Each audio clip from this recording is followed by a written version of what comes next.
So, good morning to all the participants. And today we are going to talk about introduction to mobile security. So, some of the small points I think we had discussed in the previous lecture. Some of them I had left uh, incomplete. So, I'll complete those things also in this lecture. And let's start with the presentation.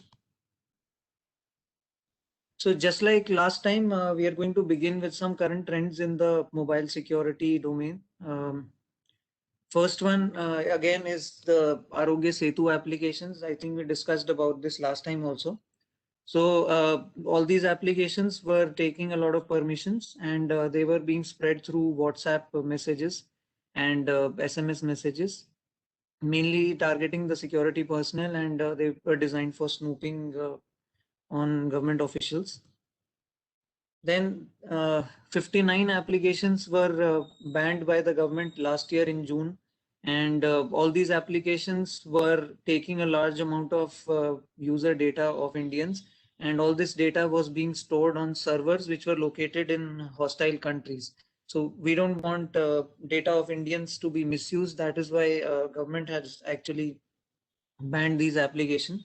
And then I think 1 month later, around July, 48 applications were banned again, or 47 applications were banned. These were basically clones of these 59 applications. So they were also blocked. And in September, 118 more applications were blocked. And I think towards November or December, another set of 48 applications were blocked by the government. So all these applications were blocked for almost the same reason, that they were taking Indian users' data, and they were storing it on servers in other countries. So we had briefly mentioned about TikTok also in the previous presentation. So TikTok was actually collecting MAC addresses from the users' devices. So MAC address is basically an address which is bound to your device and which does not change. So your device carries the same MAC address always, whether it's a mobile device or it's a laptop.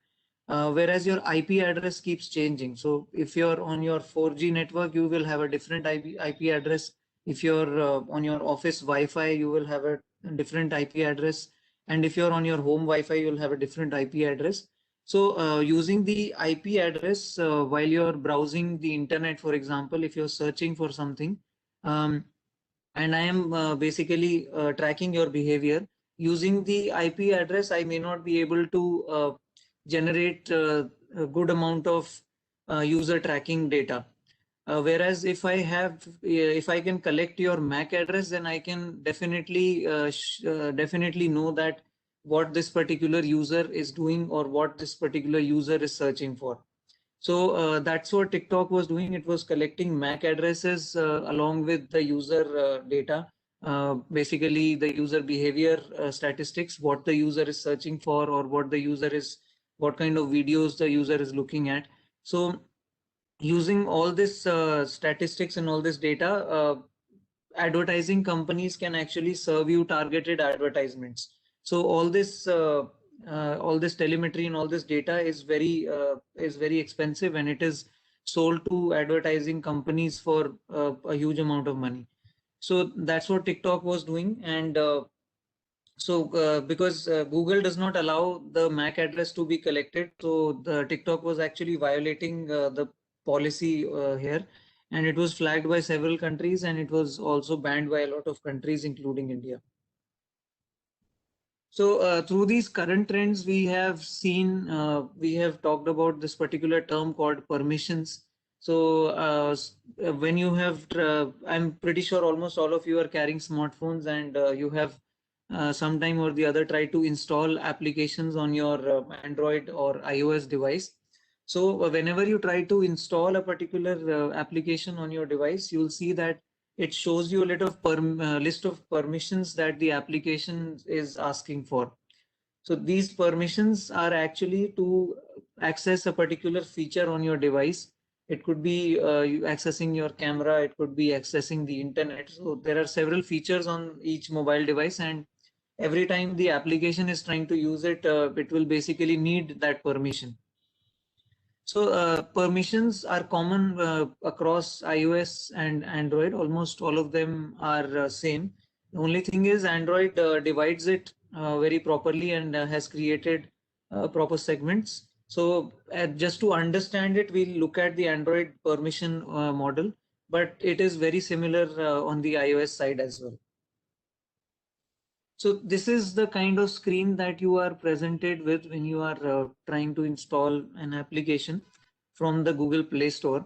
And you'll see that it is giving you all the information about what all feature this particular application is going to access.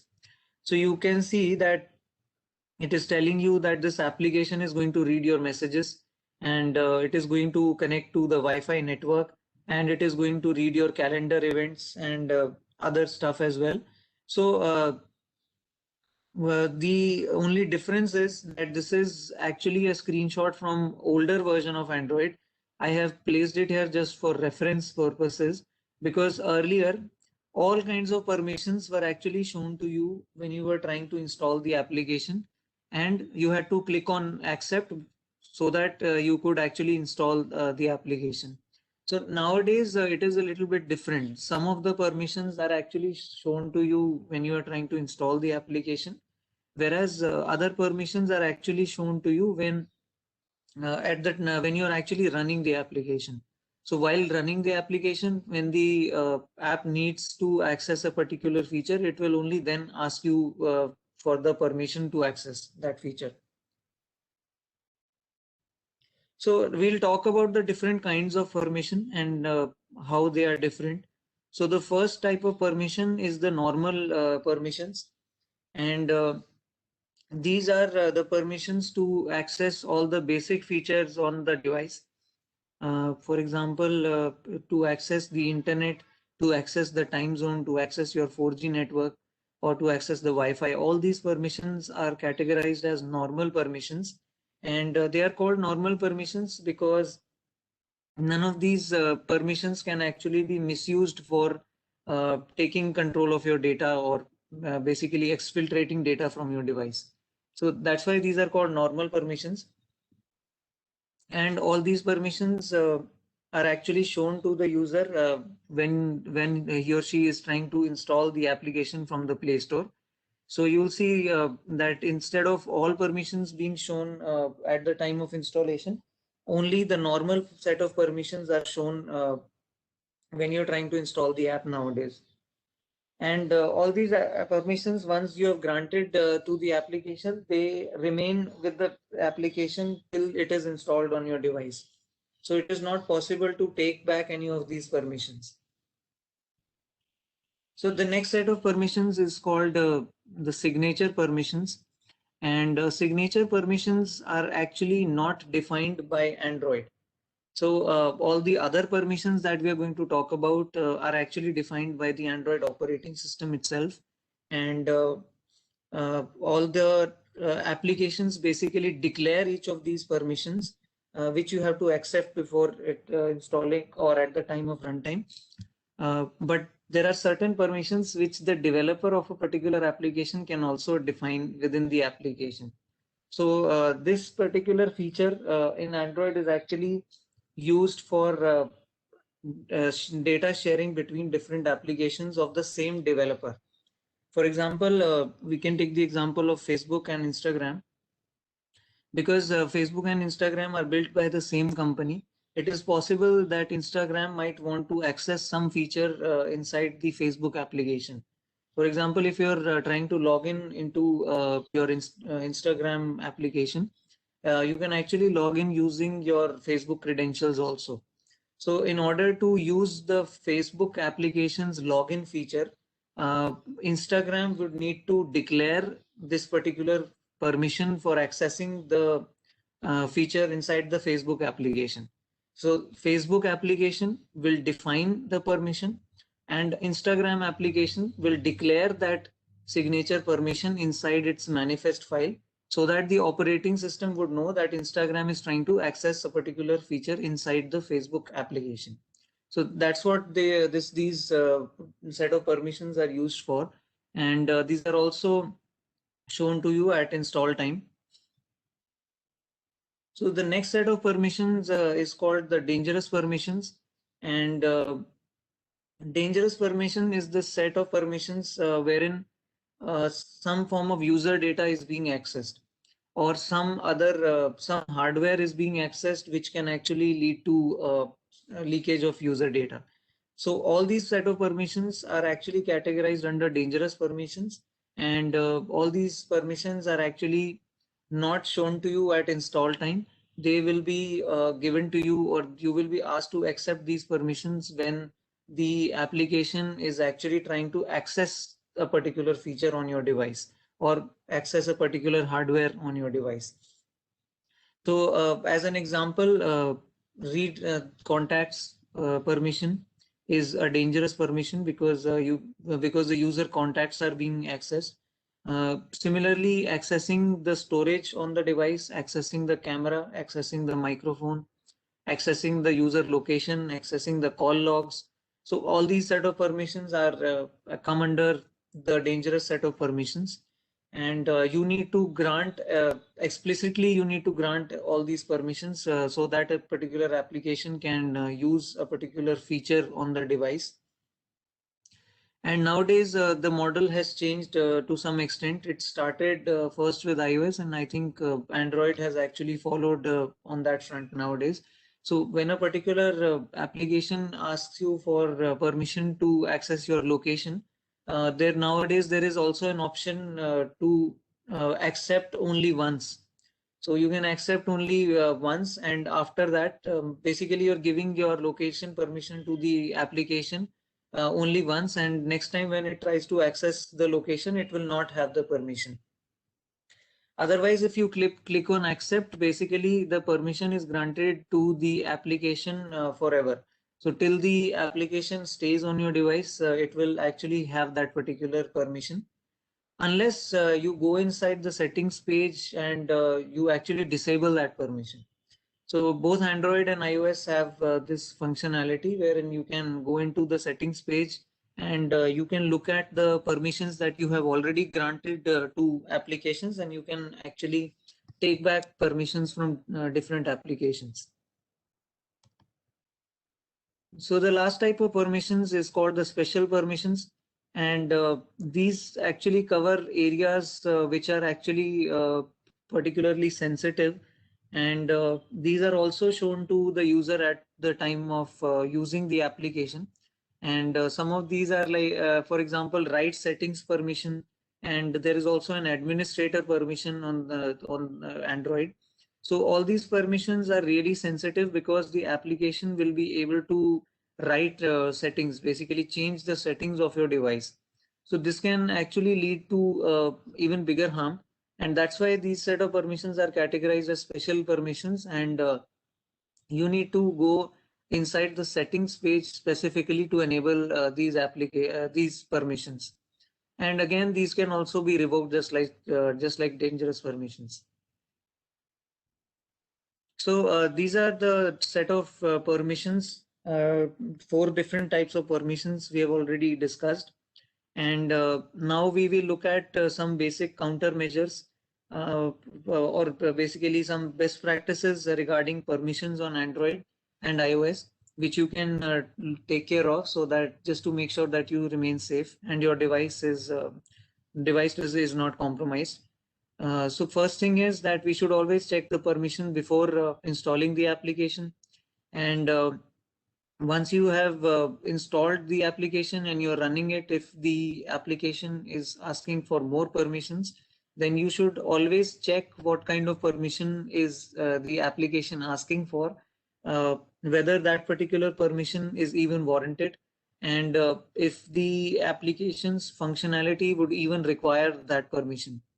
For example, if a web browser is randomly trying to access your contacts, or if it is randomly trying to access your camera, in that case, this is a basic red flag, and you should not grant such permissions to the browser. So again, you should go inside the settings page, and you should actually look for all the permissions that you have granted to different application.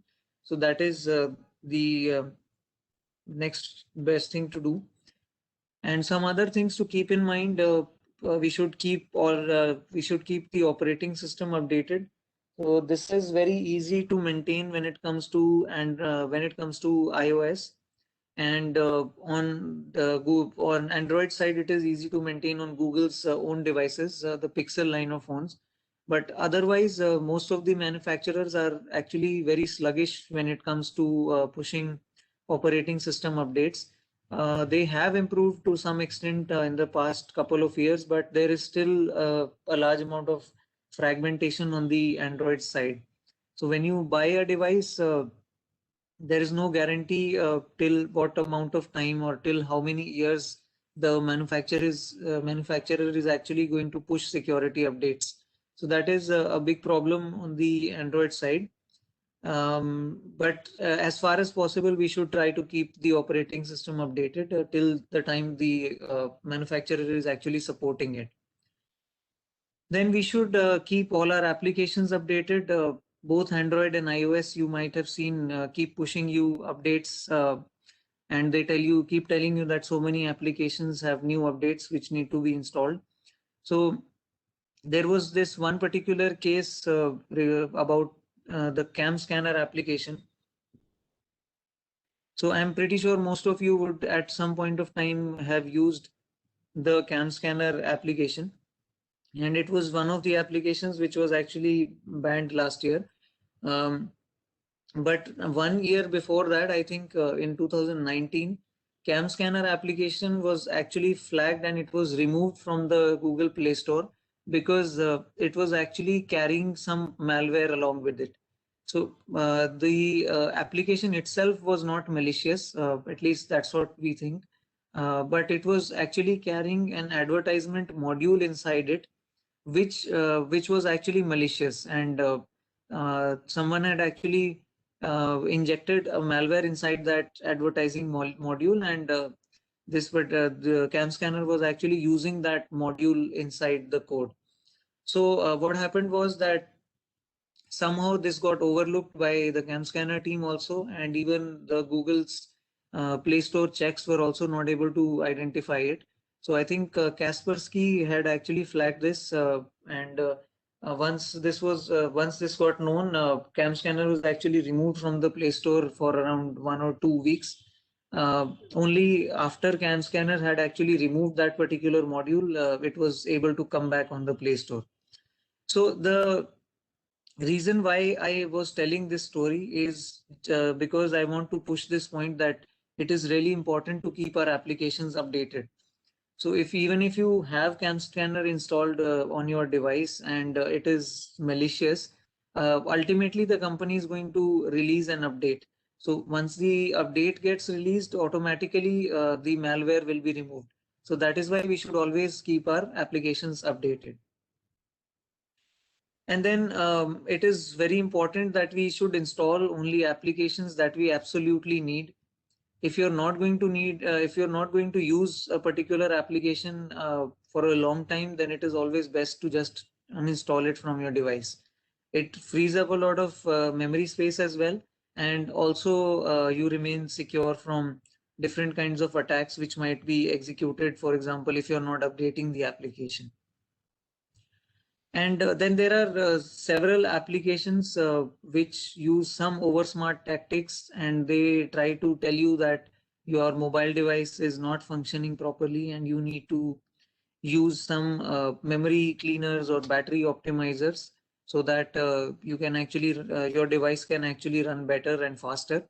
But all these are oversmart tactics, and normally you will not require any of these applications.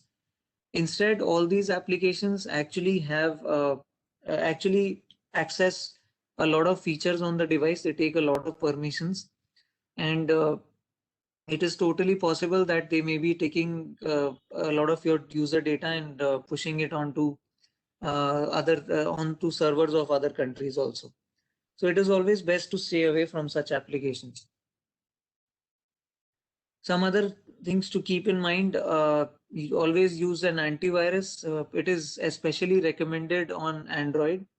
On iOS, most people don't usually require it because you would, in most case, be installing applications only from the Apple App Store. But on Android, especially if you are installing applications from outside the Google Play Store, then it is recommended that you should always keep an antivirus on your device. And I think an antivirus can actually protect you from certain kinds of phishing attacks also. So if you're getting some phishing link inside your SMSs or inside your WhatsApp, and if you when you actually click that link to open the website, uh, if that particular website has already been flagged to the antivirus, it may be able to prevent you from opening that particular fraudulent page. So antiviruses are always good to have on all your devices. And on Android, there is a possibility of actually installing applications from outside the Google Play Store. Uh, so there is a particular setting inside Android which you can enable. It is called allow installation from untrusted sources. So if you allow that particular permission inside the settings page, then basically you can download APK files from internet and you can actually install applications on your device. So this is just like installing a pirated application on your Windows machines. Even Android actually allows that, but the problem is that you never know what kind of code that particular application is carrying. So it is totally possible that that might be a malware which you're actually installing on your device. So always stay away from installing any APK files on your device. And if you're receiving SMS messages from some random unverified numbers, which contain some shortened URL or some normal URL also, then it is always best to stay away from such kind of SMS messages. And then you should check all the applications and all the permissions that they are accessing, especially your location, contacts, and microphone, and your camera, and even your call logs as well. So all these permissions, just go inside the settings page and just check what all applications are actually already accessing these permissions. So if you think that a particular application is not requiring a particular permission regularly, in that case, you can simply disable that permission. So for example, when you're trying to register onto any food delivery application or any ticket booking application, or for that matter, even Amazon, Flipkart kind of applications, then you might have seen that they actually ask you for permissions to access your SMS messages. So that is required for reading the SMS from your messages box. Basically, when they send an OTP, they just read it from the messages and they sign you in automatically, so that you don't need to punch in the SMS every time. But it is always advisable to not allow any application to actually access your SMSs, because even after you had signed in, even after the OTP has been copied from the SMS messages, the application will still maintain access to your contacts. I'm sorry, will still maintain access to your SMSs. So it is always a good practice that you should go inside your settings and just disable access to SMS messages for all the applications, except your messaging application, because that actually would require it to show you the messages. So I have listed 3 applications and I've striked them out basically because it is recommended that you should not install these applications on your device. UC browser was one such application. It actually came pre-installed with a lot of Chinese manufacturers' devices, and it used to access the contacts, it used to access the call logs, it used to access the SMSs, and so many other features on the device, even the camera and microphone. But this was supposed to be just a simple web browser. So it was also flagged and it was eventually banned by the government. It was so this was also developed by a Chinese company, and they were taking a large amount of user data of Indians. So that's why it was actually banned. And Cam Scanner also was part of the first set of applications which were banned by the government. And Truecaller, we've already discussed briefly for why it has been flagged several times. But let's just look at some other case studies that have come across. This is a news report from May 2019, wherein it was reported that data of 300 million Truecaller users was actually leaked. So this particular claim was actually denied by Truecaller, but this is a screenshot from the alleged data leak, and you can see there are links to Truecaller's website, especially in the image column. So then last year also in May 2020, there was another leak which was claimed from security researchers that 4.75 crore Indian Truecaller user data was on sale on the dark web. So again, Truecaller had actually denied this particular report. And I think even last month, there was another report of leakage of Truecaller data. So Truecaller has always been denying all these claims, but we never know. So Truecaller basically collects users' data, and that includes your contacts, that includes your call logs and SMSs also. So even if we assume that Truecaller is not selling this data to any third party, you can actually go inside the privacy policy and you can actually find out whether Truecaller is using it only for their own purposes, or whether Truecaller is actually selling that data also. But otherwise, even if we assume that Truecaller is not selling this data to anybody, but still, if Truecaller is someday attacked and their infrastructure is compromised, in that case, all their user data is actually vulnerable, which we have seen in the last two slides. It is totally possible that this might have actually happened already. So that's why it's a recommendation that you should not install Truecaller.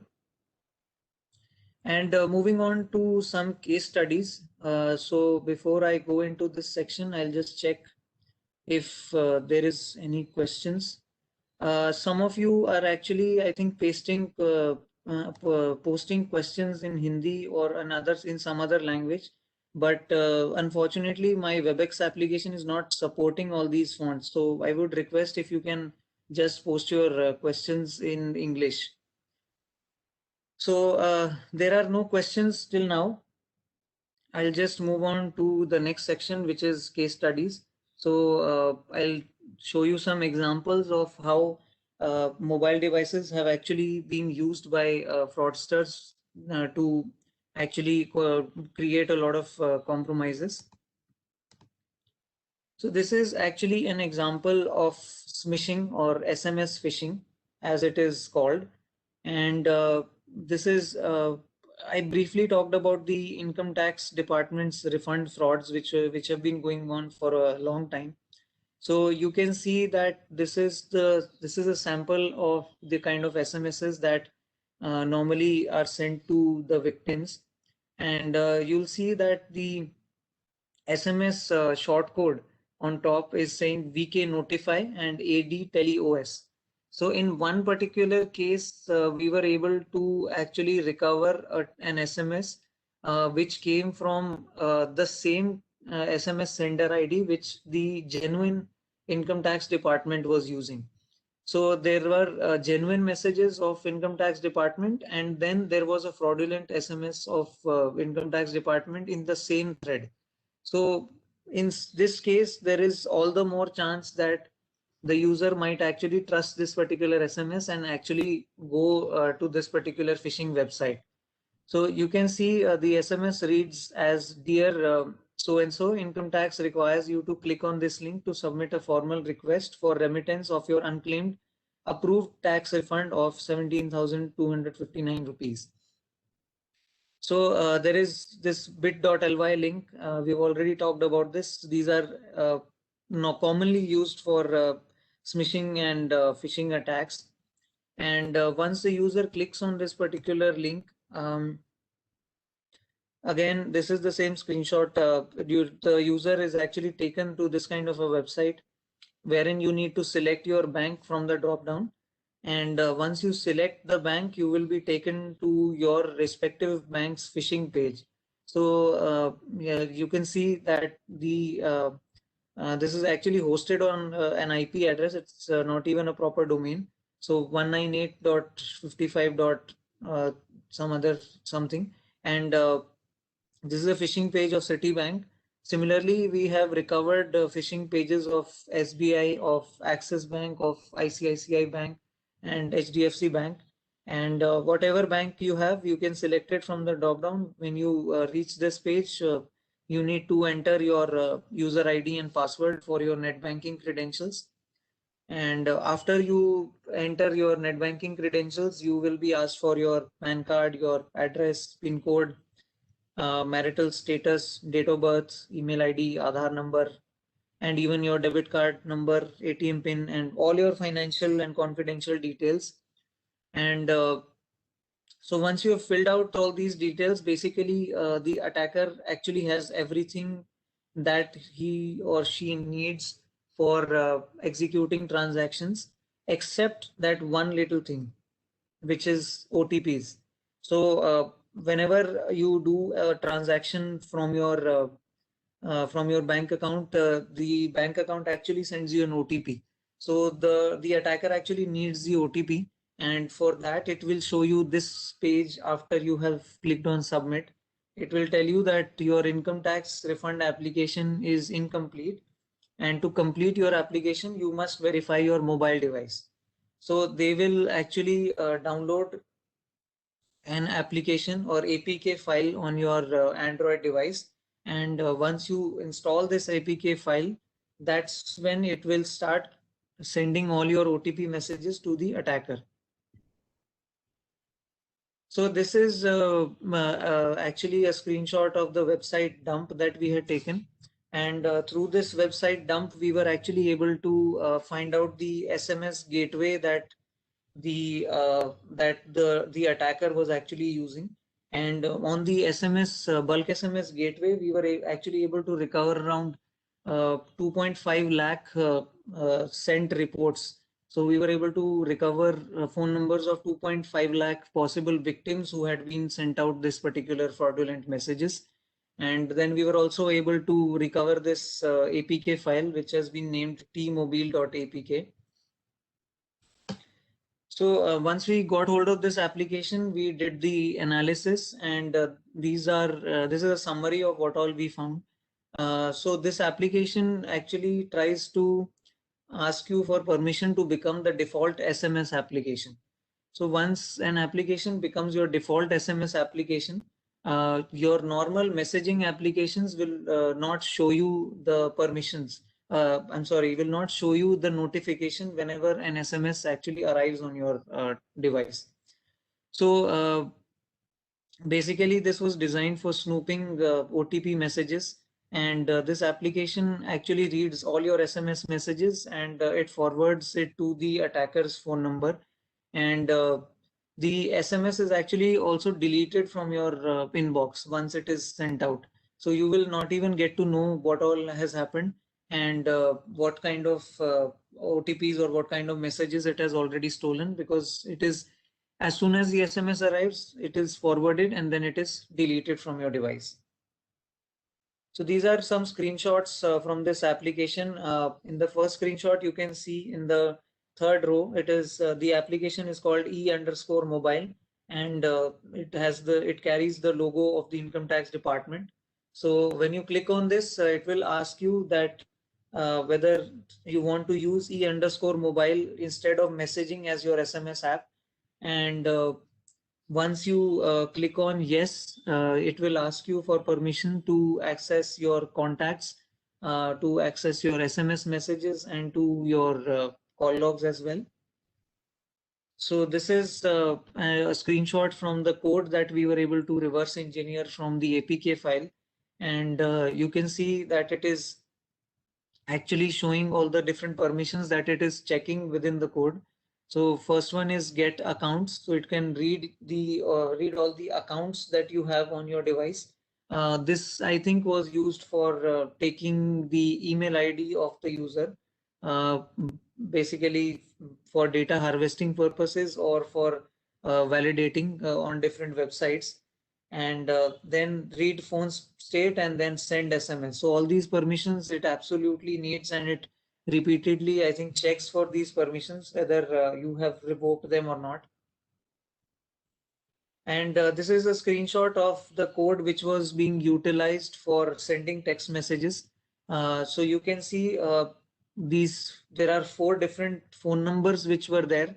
So they had actually segregated different kinds of messages, and depending on the category of the SMS which has been received, it was actually being forwarded to a different phone number of the attacker. So this way we were actually able to recover 4 phone numbers from the application code. Now moving on to case study 2, this is actually something that is still continuing, unfortunately, although it has tuned down pretty much, but still we are seeing that there have been some case studies wherein people have received these kind of SMSs. Your rupees 1,30,000 low interest loan has been approved and is valid for 24 hours. Please click on this link for the cash. So again, this is a very similar kind of attack. You'll see there are bit.ly and cut.ly links.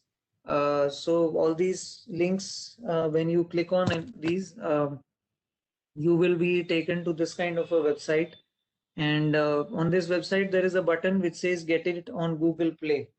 So it actually does not take you to Google Play Store, but it will take you to the next page where oporupee.apk. So they were actually using the brand names of a lot of Chinese manufacturers. And we suspect there was some Chinese gang behind this, because a lot of these fraudulent loan applications were actually connecting to Chinese IP addresses also. So Oppo Rupee was one of them, and then TikTok Rupee, and then Vivo Rupee. So they were using brand names of a lot of Chinese companies, and all these were fraudulent loan applications. So once you download this particular APK on your device, it will ask you, you can see in the first screenshot, it is asking you for permission to access your camera. So when you grant this permission, basically the application can actually turn on the camera and it can start recording you anytime. So we suspect this could actually be because the attackers were trying to threaten the victim with different by using different means. So it is possible that the attacker might have actually taken the recordings and then ask for some ransom amount of money or something like that also. So in the second screenshot, you can see it is asking for the mobile number, and then it will send the OTP to the device for verifying. And then it will actually ask you for all other details. And once you apply for the loan, they say that it is a low interest loan, but what happens is that if you apply for a loan of 4,000, they will give you a loan of only 2,000 or 2,500 rupees. And for example, if the period is for 30 days, so after 30 days, they will start calling you, and they'll tell you that you need to pay back 5,000 rupees which you had taken. So although they will give you a less amount, they'll ask you for more amount. And once the victim refuses because they are asking for a large amount of money, they will start threatening the victim that they will make the user's private data public. And because all these applications actually ask for permissions to access the contacts as well. So if you deny them that you're not going to pay the amount that they are asking for, immediately they will start calling up your contacts and they will start threatening you. So we suspect that this was mainly targeted at teenagers and youngsters who basically would require some amount of money for a short period of time. And then what happens is that once they are not able to pay that amount, they start calling up their parents and they start threatening them. So there were also reports that people have actually people have actually committed suicide because of these kind of applications. So these are the different set of permissions which these applications were accessing. And you can see in the top row that they were actually accessing the contacts, and they were accessing the location, Bluetooth, camera, and basically even the right settings permissions is there. So they were accessing a lot of sensitive permissions on the device, which means they could also carry a lot of data outside your device. So that is the end of the presentation, and I have mentioned our email ID. If you come across any such application which you think is fraudulent, or if you come across any phishing links in your SMSs or in your WhatsApp messages, you can actually send it across to us.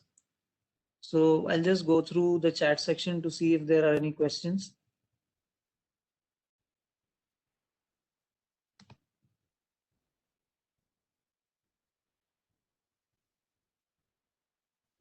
So there is one question. My mobile is having Clear Memory app. Um, which came from Redmi itself.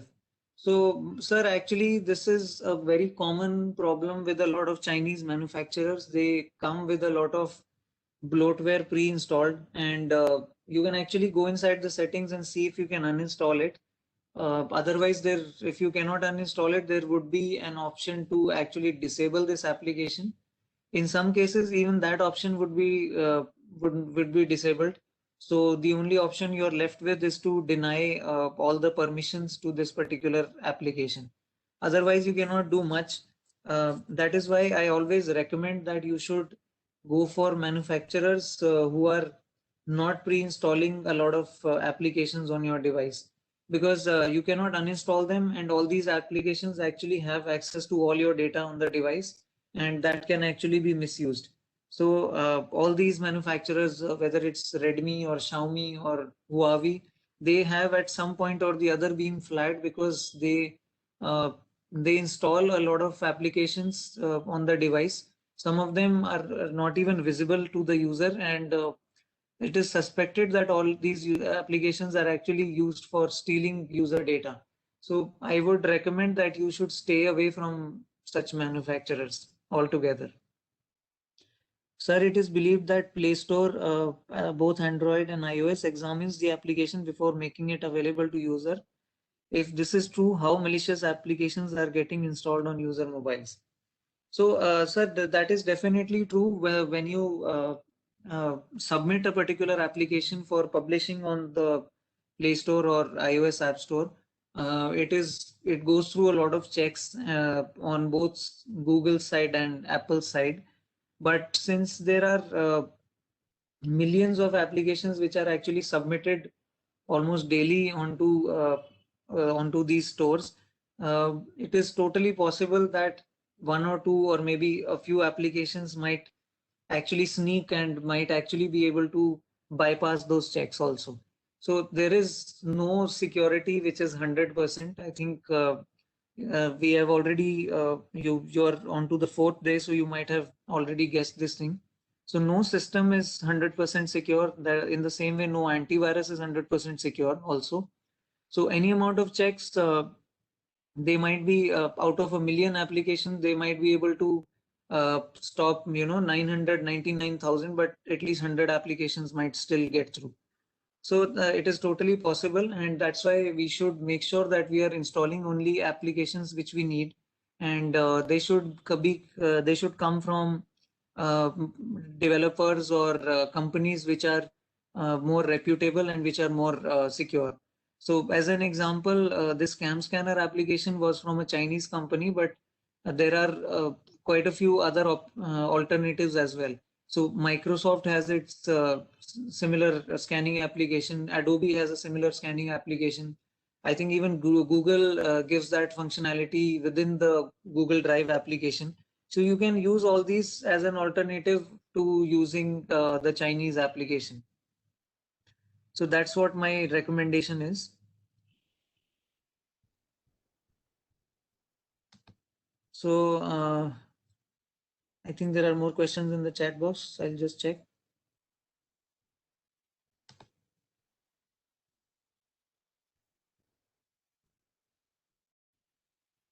Yeah, so which is a good antivirus for free for mobile? So, sir, I cannot recommend you any particular antivirus, but there are several companies which make very good antiviruses.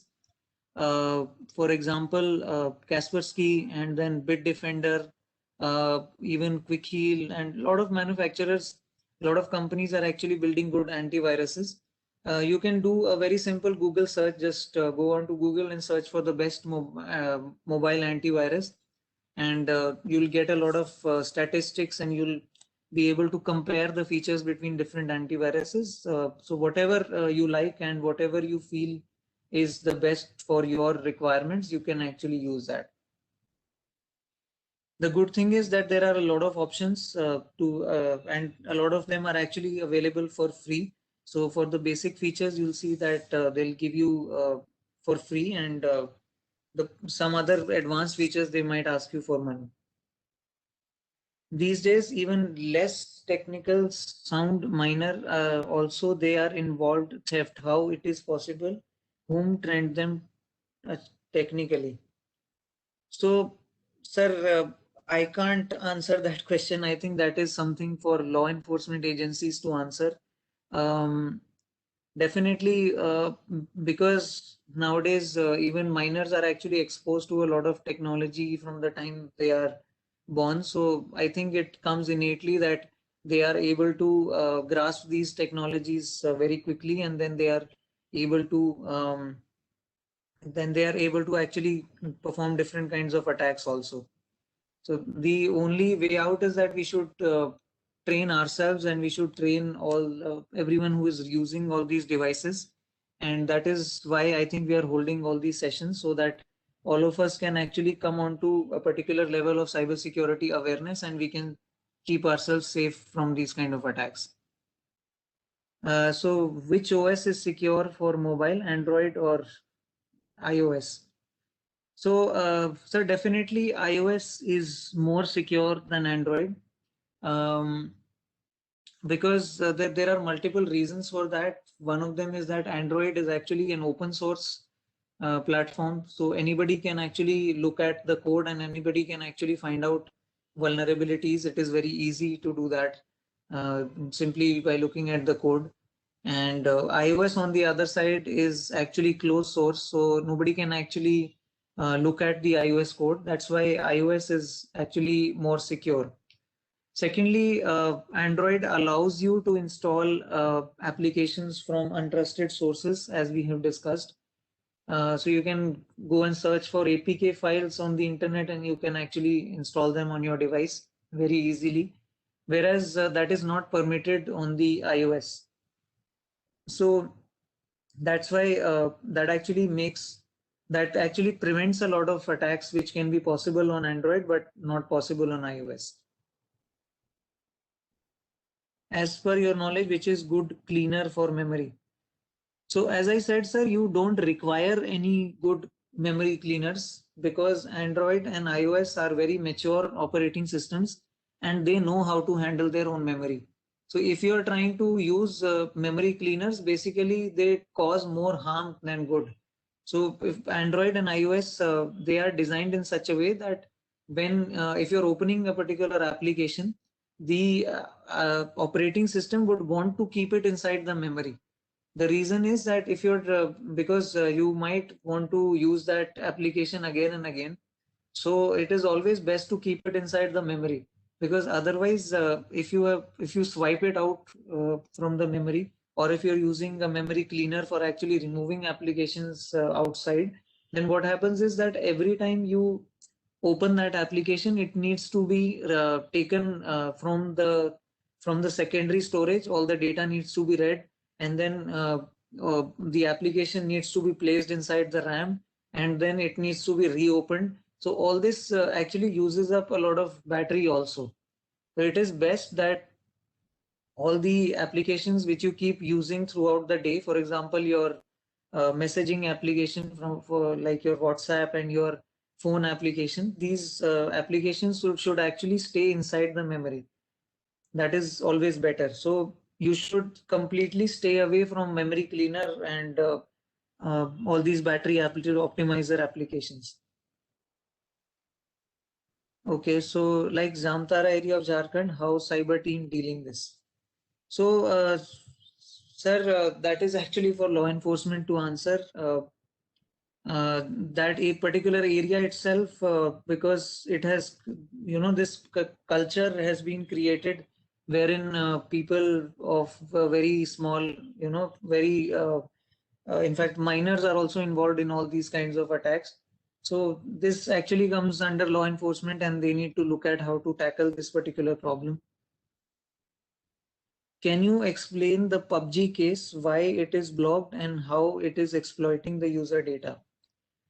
So, sir, PUBG also was one of the applications which was built by, I think it was initially built by a Korean company, but it was eventually the rights were purchased by Tencent, which is a Chinese company. So PUBG was collecting PUBG was also taking user data and it was pushing it onto Chinese servers, which the government did not want. So that is why PUBG was also one of the applications which was banned. Um, that was, I think, the main reason. Apart from that, I think it was a simple game, so it's not like it was actually doing a lot of snooping. Although it is totally possible because when you are playing a multiplayer game, it actually uses your microphone, and I think it was accessing the location and other device data as well. So that's why I think it was blocked. Um, Yeah, so there is a request that all the participants should actually mark the questions to all the panelists. I am actually receiving some questions inside the private chat box also. So there is another question: how can we check whether our mobile is at security threat? Sir, there is no other way apart from using an antivirus. For a layman, that is what you can do. Just use a good antivirus and check if there is any malware on your device. Otherwise, just go inside the settings page and look at all the applications which are installed. If you find applications which you think are unidentified and which you think could be malware, you can just try to uninstall them. Otherwise, you can just Google their names on any search engine. You can search for them and you might be able to find out whether that application is genuine or not. Okay, so I think we are done with the questions now.